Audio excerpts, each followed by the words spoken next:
Hozir haqiqiy qovurma lag'monni retsepti bilan bo'lishaman. Birgalashib tayyorlaymiz.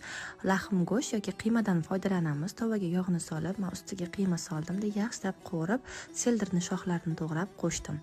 Ustidan chesnok maydalangan va piyozni qo'shib qovurishni boshlaymiz. Pomidor bir dona solib qovurdim va oq turub, basay yaxshilab aralashtiramizda, soya quyib yaxshilab qovuramiz. Bir osh qoshiq tomat qo'shdim. Baland olovda qovuryapman.